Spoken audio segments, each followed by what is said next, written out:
Hey y'all, I'm double fisting. I have 40 minutes and 9 seconds left to a video to make. I inadvertently made a 30-minute video yesterday and put it up on my channel. Shit, I have 16 YouTube channels. My dad wants me to erase my Facebook profiles, but I have so many. And I'll tell you, you know, I want to go back to Germany where the trains run on time. And I love the Teutonic intellects, but I'm Italian, you know, like James Joyce. The James Joyce said, I'm going to forge the uncreated conscience of my race. I read all of Joyce. Not all of it. I'm not a poet. I wanted to be a poet always, but he wrote chamber music first, and then he wrote Dubliners. But read Dubliners, and the Mary Bloch, my good friend who's friends with my cello teacher at University of Texas at Austin. I'm a Longhorn, but I never graduated. The Big Lebowski, written by two Jew boys, Joel and Ethan Cohen, in 1995. I saw the whole thing at the Dobie Mall, and it lifted me out of my depression. You know, I love that comedy. Comedy is a high art, which is not modern society doesn't think that, but I think that. I'm a critic, like Oscar Wilde, you know. And I was smoking ice. I'm going to rehab for ice today at 10. Someone's going to pick me up, Esther, supposedly. But I hope I can have a phone at rehab, because I like to. Well, for one thing, I want to film people, because at 2801 North Gessner, my second favorite mental hospital, they'll throw guys around. You know, girls get away with murder. But and it's funny, on last Valentine's Day, I went for a kiss on this girl who's a meth head. And she's like, boundaries, Christian, boundaries. I don't have good boundaries, and that's why Natalie hates me. But I've been in love with Natalie for 10 years. She's tried to fuck me like 10 times. So her last apartment was really nice. The bathroom was not in her room. And I brought some condoms over. And she's like, why did you bring condoms? I remember everything she said and where. You know, we're pressing Scott and 610. And she said, you boys never bring condoms and lube. And this one goes out to Judd Matthew Yeoman, my bassist from Synesthesia, our band, when we were 15, you know. We didn't want to be big time, you know. Fuck that. I don't care about that. We just wanted to make music in the garage, and he has recordings and stuff, and I want them. He also has a video of my threesome with Sarah and Big Dick Jake, which I've Skyped over to him, and he probably saved it, because he doesn't even keep CDs anymore. Supposedly he keeps FLAC lossless files. He programs routers.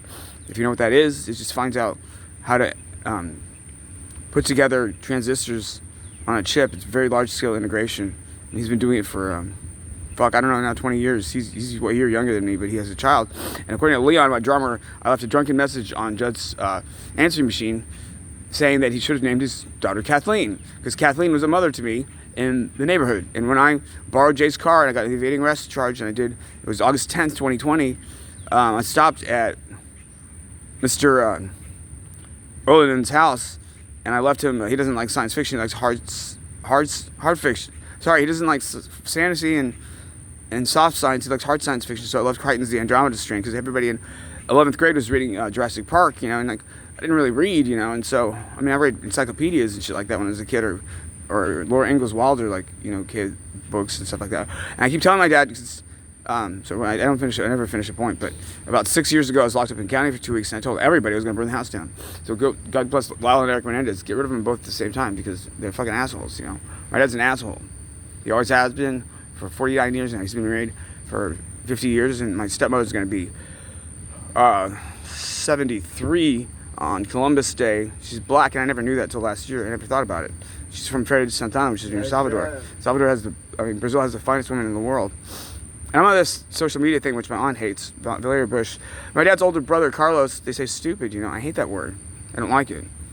Because, and Suhas, who graduated from Bel Air at age 16 and became a heroin addict at University of Chicago doing economics, has worked for AIG his whole life. So I'm just waiting for, in Houston, Texas, for planes to hit those fucking towers, you know? Okay. And 9/11 was an inside Jew job, and nobody listens to me, and I don't give a fuck anymore, you know? And now I realize, and then you realize with people like Doug Stanhope, what their attitude is, you know? They're cynical, yes. And one time I was, my mom had Arthur in the kitchen, and I passed by her, and she's like, cynical, you know? He's cynical. Yes, you're a bitch. You abused me physically and emotionally for 15 years. Called me Porco, called my sister Porca, called me Mumia, called me the devil. And one time, I told my sister this. We were supposed to talk every Sunday, and had been 2 months. And then I talked to her maybe last Sunday or the Sunday before. I don't remember. Time doesn't matter to me anymore. I'm a genius. Like Kevin Elon said, you know, don't say when things happen, because it doesn't matter. Right? And also, when people get older, time doesn't matter. You know what I mean? I'll probably live to be 100, but my dad will probably live to be... Marlon Brando told me that my dad would live to be 95. One time my dad said they're all crazy. Brando had 13 children and 30 grandchildren, and he left his estate to his housekeeper. But I love Brando, and my second favorite actor is Robert Downey Jr., but I don't read comic books. And Saturday doesn't talk to me anymore because he had a baby with Emily, and her name on Discord is Corey Cathonia. He had to tell me that means boy, whatever. But he basically broke up with her because she's dirty.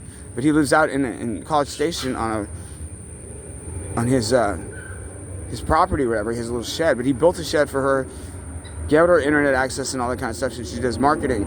But they were having sex and she got pregnant, and Nora was born last year, and it's a perfect baby, or whatever. And I'm telling Natalie that if she'd go to rehab, that she wants to have another baby, you know. And fuck it, if I'm gone, her and Manir can raise the child, you know. I don't give a fuck anymore. Seriously. I'll talk to you later. Bye.